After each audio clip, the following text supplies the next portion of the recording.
الحمد لله الذي خلق الإنسان وعلمه البيان وجعل اللسان آية من آياته العظام وأشهد أن لا إله إلا الله وحده لا شريك له وأشهد أن محمدًا عبده ورسوله الذي قال من كان يؤمن بالله واليوم الآخر فليقل خيرًا أو ليصمت أما بعد عباد الله የዛሬው ኹጥባችን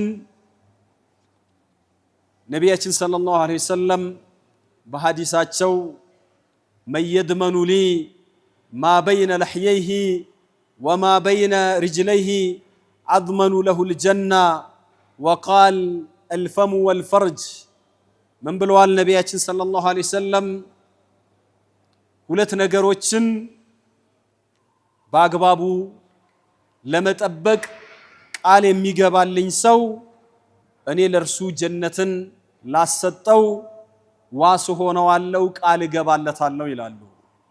ከሁለቱ ነገሮች አንደኛው በሁለቱ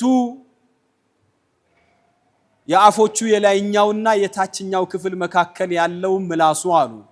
ሁለተኛው በሁለቱ እግሮቹ መካከል ያለው ብልቱን የሚጠብቅ ሰው ነው ያሉት ነብያችን ሰለላሁ ዐለይሂ ወሰለም። ዛሬ አንደበታችንን መቆጣጠር አቅቶናል።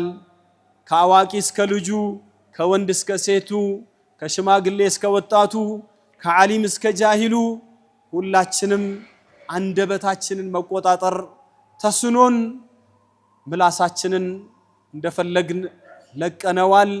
ምላሳችን ደግሞ ያመጣብን ያለ ጣጣ የምላሳችን ዕዳ ብዙ ነው።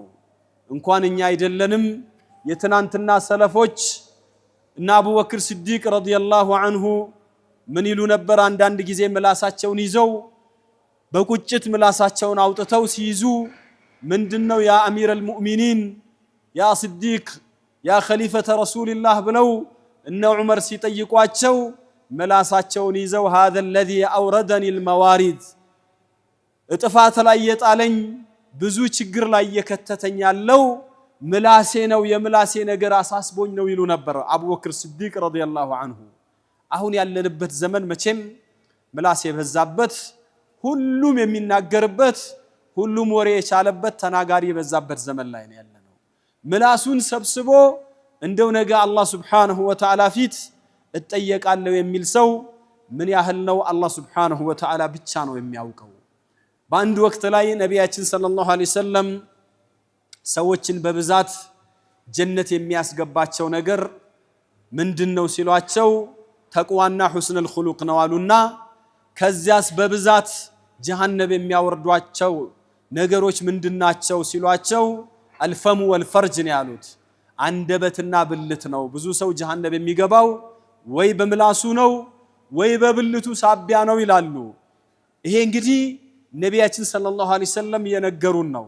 ምላስ ኢማ በሪዱን ኢለል ጀና ወኢማ ሐጠቡን ኢለል ናር ይላሉ ለሞሽ ሲያነሱ። ምላስ ማለት ወይ ወደ ጀነት የሚያደርስህ መልእክተኛ ነው ወይ ደግሞ ወደ ጀሃነም የሚወስድህ አንተን ለጀሃነም ማገዶ የሚያደርግህ ነው ይላሉ።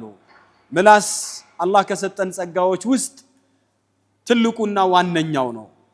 ምላስ የሰው ልጅ ሐሳቡን የሚገልጽበት ጌታውን አላህን ሱብሓነሁ ወተዓላን የሚያወድስበት ብዙ መልካም ነገሮችን የሚሰራበት በጥሩ የሚያዝበት ከመጥፎ የሚከለክልበት ቁርአን የሚቀራበት ብዙ ኸይር የሚሰራበት ነገር ነው ምላስ።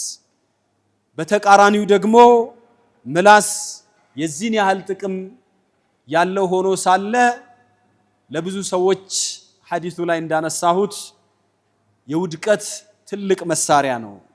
ምላስን ስናየው ሳይዙ መጠኑ በጣም ትንሽ ነው። ነገር ግን የሚያስከትለው አደጋ የሚያመጣው ዳሜጅ ጉዳቱ በጣም ከፍተኛ ነው። አንድ ሰው በአንድ ንግግር ጀነት ሊገባ ይችላል። በአንድ ንግግር ደግሞ 70 ዓመት የሚያስኬደውን የጀሃነምን ጉድጓድ ሊገባበት ይችላል።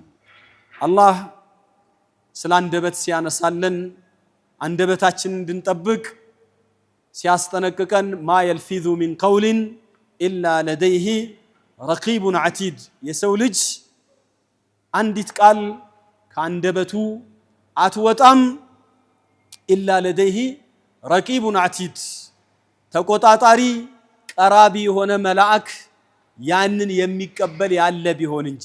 ኢዝ የተለቀል ሙተለቅያኒ ዐኒል የሚኒ ወዐን ሽማሊ ቀዒድ፣ ከግራ ከቀኝ ቁጭ ብለው ቃል ተቀባይ መላኢካዎች ይጽፋሉ። መልካም ከሆነ በቀኝ በኩል ያለው ይጽፋል፣ መጥፎ ከሆነ በግራ በኩል ያለው ይጽፋል። የሰው ልጅ እያንዳንዷን የሚናገራትን በላው፣ ጠጣው፣ ሄድኩኝ፣ እንዲሰራው፣ እንዲያደረኩኝ የሚለው ሳይቀር እያንዳንዱ ይመዘገባል ይላሉ አብዱላህ ኢብኑ አባስ። ከዛ በኋላ ለይለተል ኸሚስ ስራ ወደ አላህ በሚቀርብበት ሰዓት መዝገቡ ቀርቦ መልካም መልካሙ በመልካም ሚዛኑ፣ መጥፎ መጥፎው ደግሞ በመጥፎ ተደርጎ ምንም ከሁለቱ ያልሆነው ደግሞ ውድቅ ይደረጋል ብለው ሰለፎች በእንደዚህ አይነት መልኩ አስቀምጠውታል። አንተ የምትናገረው ንግግር በሙሉ እያንዳንዱ ይመዘገባል። አንተ ትናገራለህ፣ ትረሳዋለህ። አሕሷሁ ላሁ ወነሱሁ ይላል አላህ። አላህ ይቆጥረዋል፣ ያጽፈዋል፣ ያስመዘግበዋል። ሰዎች ግን ይሄንን ይረሱታል። ስትናገር ተጠንቀቅ። ወላ ተክፉ ማ ለይሰ ለከ ቢሂ ዒልሙን፣ እውቀት የሌለህን ነገር አትከተል፣ እውቀት በሌለህ ነገር አትናገር። ኢነ ሰመዐ ወልበሰረ ወልፉአድ፣ ይሄ የምትሰማበት ጆሮ፣ የምታይበት አይንህ፣ የምታገናዝብበት ልብህ ሁሉ በአጠቃላይ የተሰጡ መሳሪያዎች ኩሉ ኡላኢከ ካነ ዐንሁ መስኡላ፣ ሰውየው መልቂያማ ከዚህ ይጠየቅበታል።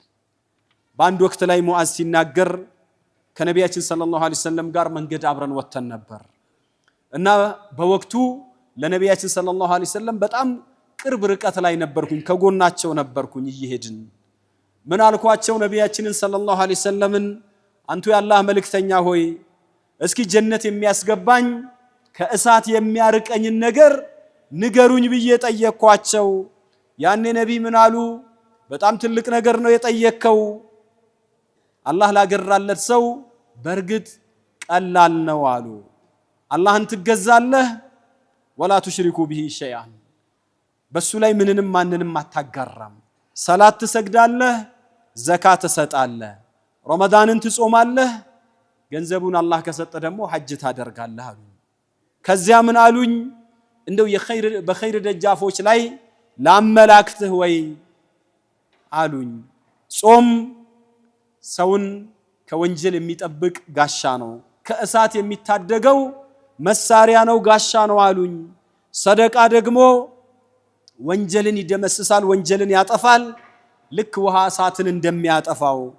ሰውየው በሌሊት ተነስቶ የሚሰግደው ሰላቱም እንደዚሁ የኸይር የጀነት መግቢያ በር ነው አሉና ተተጃፋ ጁኑብሁም ዐኒል መዳጂ የሚለውን የቁርአን አንቀጽ ሱረቱ ሰጅዳ ላይ ያለውን አነበቡ።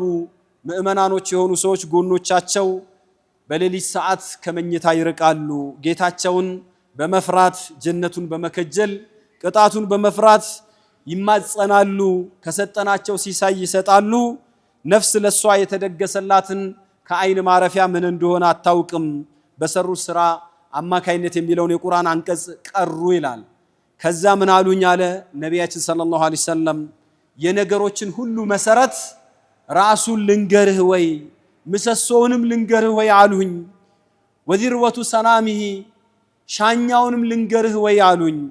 ቁልቱ በላ ያ ረሱለላህ፣ እድሉ ተገኝቶ ነው እንዴ ንገረኝ ያ ረሱለላህ ስላቸው፣ ረእሱል አምሪ አልኢስላም አሉ።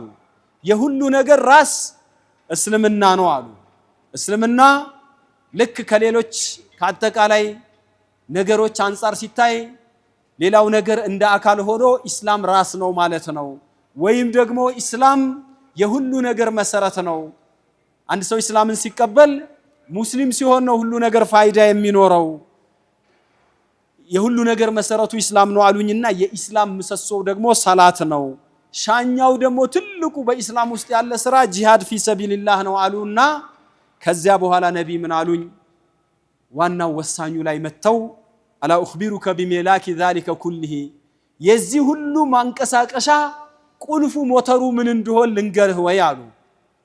አንተ ሰላት ሰግደህም ጾም ጾመህም ዘካም ሰጥተህ የተለያዩ አሁን የተባሉ ዒባዳዎችን አከናውነህ ሁሉ ጂሃዱንም አድርገህ ይሄንን ሁሉ ሊያስጠብቅልህ ሊያስከብርልህ የሚችለው የዚህ ሁሉ ሞተር ዋናው ቁልፉ ልንገርህ ወይ ሲሉኝ እንዴታ ያ ነብይላህ ንገረኝ ስላቸው ምላሳቸውን ያዙና ኩፍ عليك هذا አሉኝ። ይሄን ምላስህን ጠብቅ፣ የዘራኸውን በሙሉ የሚያጠፋብህ መጨረሻ ለኪሳራ የሚዳርግህ ከባድ ነገር ስለሆነ ኩፍ عليك هذا አሉኝ። ምላስህን ጠብቅ አደራህን አሉኝ።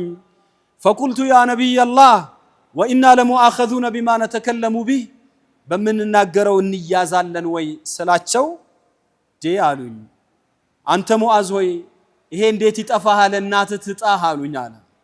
እናትህ ትጣህ ማለት ያው አፈር ብላ እንደምንለው ማለት ነው። አንድ ሰው የሆነ ነገር ሲያቅተው አፈር ብላ ብለህ ስትለው ሙት ይሄ እንዴት ያቅታል ለማለት ተስጂዕ ለማድረግና ሰውየውን ተንቢህ ለማድረግ ለማንቃት ያን ነገር እንዲያስተውል ለማለት ነው እንጂ ሐቂቃ ዱዓ ተፈልጎበት አይደለም። ሙት ማለት አይደለም ሙራዱ ማለት ነው። እና እንዴት አንተን ከሚያክል ትልቅ ሰው ይሄ ይጠፋሃል ሰዎችን በፊታቸው ወይም ደግሞ በአፍንጫቸው ጀሃነም ላይ የሚደፋቸው የምላሶቻቸው ውጤት እንጂ ሌላ ምን ይመስልሃል ይሄ እንዴት አይገባህም ብለው ነቢያችን ሰለላሁ ዐለይሂ ወሰለም ይሄን አሉኝ ይላል። ምን ያህል ምላስ ከባድ እንደሆነ ዛሬ ምላሳችንን መሰብሰብ አቅቶናል። አብዱላህ ኢብኑ መስዑድ ረዲየላሁ ዐንሁ በዚያ ከሱ በስተቀር አምላክ በሌለው ጌታ እምላለሁ ከሱ በስተቀር ሌላ አምላክ ያሌለ በሆነው በአላህ እምላለሁ በምድር ላይ ረጅም እስር ቤት የሚያስፈልገው ነገር ቢኖር ምላስ ነው አለ። እንደ ምላስ ያለ ወህኒ የሚያስፈልገው ነገር የለም። ለዚህ ብሎ አላህ ለምላስ ምን አድርጎለታል? ሁለት ከንፈር ከፊቱ ሁለት ጥርስ አድርጓል። ይሄ ጥብቅ እስር ቤት ነው ያደረገው አላህ። ምላስ በደንብ እንዲጠበቅ የተቀመጠበት ቦታ የተለየ ነው ይላሉ። ምላስ እንግዲህ ከባድ ነው።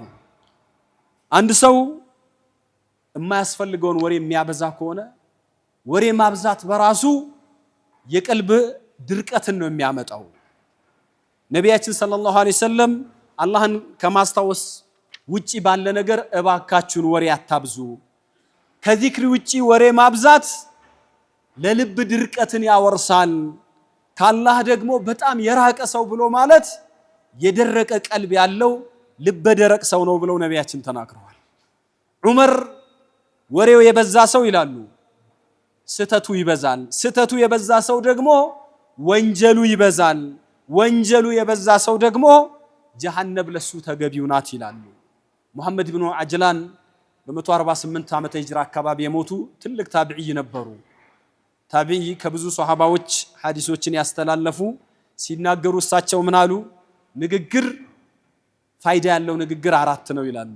አንደኛ አላህን ማስታወስ ነው፣ ሁለት ቁርአን መቅራት ነው፣ ሶስተኛው ደግሞ ስለ ዒልም ጠይቀህ ያልገባህን ነገር ለመረዳት አንደበትን ማንቀሳቀስ ወይ ደግሞ ሰው ጠይቆ ለዚያ ሰው ማስረዳት መንገር ነው፣ ወይም ደግሞ ለዱንያህ የሚጠቅም ነገር መናገር ነው። ከዚህ ውጪ ያለው በሙሉ ከንቱና አንተን ነገ የሚያከስር ነው ይላሉ።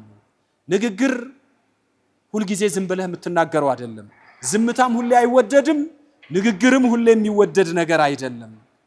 ሁልጊዜም ከመናገርህም ዝም ከማለትህም በፊት ቆም ብለህ አስብ። መናገሬ ለዱንያ ለአኺራ ይጠቅማል አይጠቅምም ብለህ ማሰብ አለብህ። የዓቂል ቀልቡ ይላል የዓቂል ሊሳኑ ከምላሱ ጀርባ ነው ይላሉ ሐሰኑል በስሪ። ዓቂል የሆነ ሰው ምላሱ ከቀልቡ ኋላ ነው ያለው ይላሉ።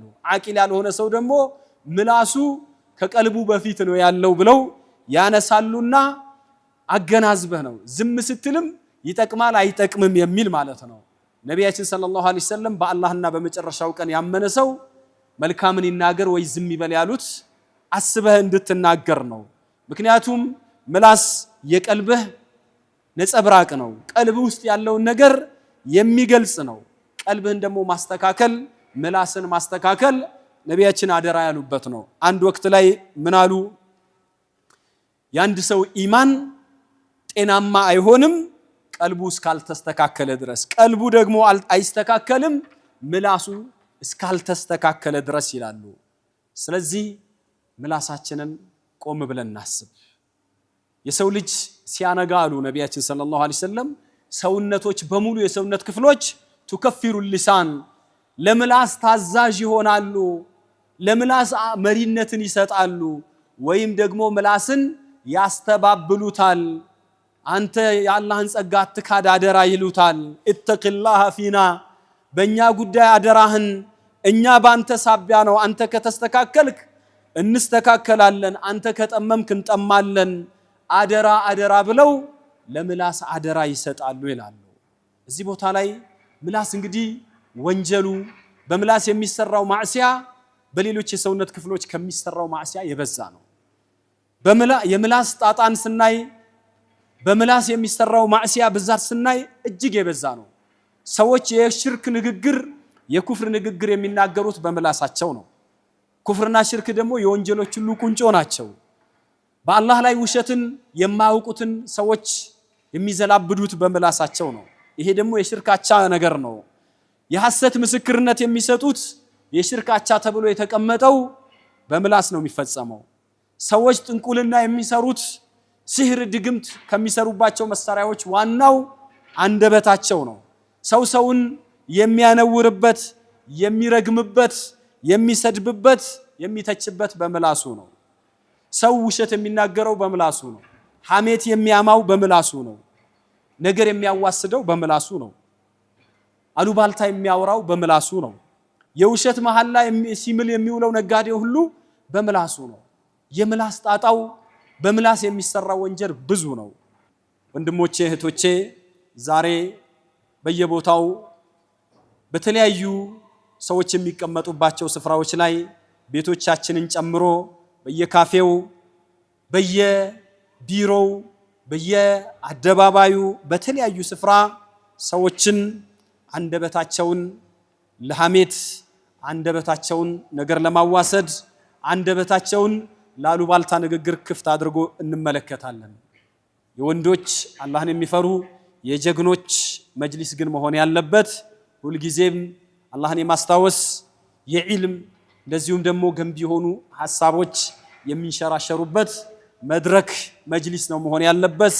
መጅሊሶቻችን የሰዎችን ክብር የምናጎድፍበት፣ የሌላውን ገበና የምናጋልጥበት፣ የሌላውን ሰው ነውር የምንከታተልበት ሊሆን አይገባም። ነቢያችን ሰለላሁ ዐለይሂ ወሰለም እናንተ አሉ በምላሳችሁ ያመናችሁ ኢማን ወደ ቀልባችሁ ያልገባ ሰዎች ሆይ እባካችሁን በምላሳችሁ ሙእሚኖችን አዛ አታድርጉ። ወላ ቱዐይሩሁም ምእመናን ወንድሞቻችሁን ባንደበታችሁ አታነውሯቸው። የነሱን ገበናቸውን አትከታተሉ። ገበናቸውን እየተከታተላችሁ አደባባይ ላይ አታውጡ። የሙስሊም ወንድሙን ገበና እየተከታተለ ለሰው የሚናገር የሚያጋልጥ ሰው የተተበዑ ላሁ ዐውረተሁ አሉ ነቢ። የሱን ገበና አላህ ይከታተለዋል።